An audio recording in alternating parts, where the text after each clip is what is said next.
This is a summary of the administrative rule changes in the proposed RPP program. Today, when households petition for RPP restrictions where they live, they submit proposals by the 100 address block.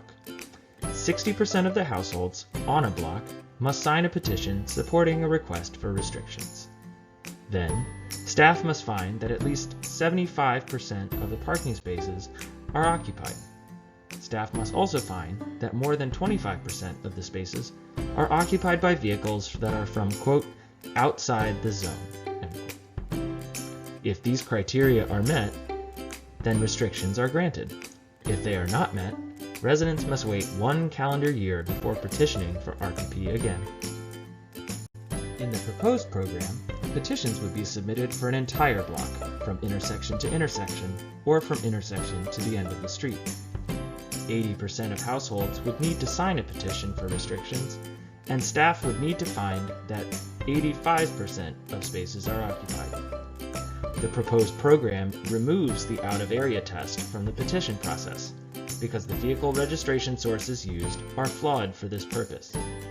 With the 25% out-of-area test removed, staff propose to make this overall occupancy threshold match the Master Transportation Plan's 85% target for on-street parking in areas of high demand. Increasing the occupancy threshold to 85% while removing the 25% out-of-area test is a way to maintain the balance of the program. Petitions to add hours of restriction, split an existing zone, or remove restrictions would need to meet the same 80% threshold for support. In order to split a zone, the county would need to find that occupancy on the petitioning street is above 85%.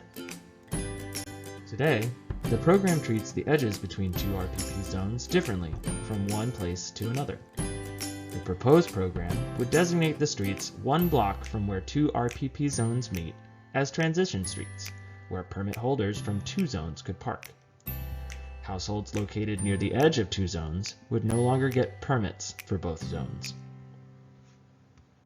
The current program allows customizations of RPP restrictions by block or by zone, including the hours of restriction, the number of permits per household, and whether or not to offer 2-hour parking for people without permits or passes. The proposed program allows only for variation in the hours of restriction. There would no longer be exceptions to the maximum number of permits per household. All restricted streets would have 2-hour paid parking for short-term visitors. Some elements of existing RPP zones would be grandfathered into the proposed program. Existing zone boundaries and hours of restriction would remain the same. If residents request changes to hours of restriction, staff would consider splitting zones.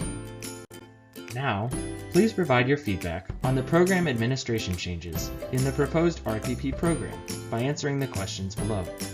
Thank you for your interest in the RPP program.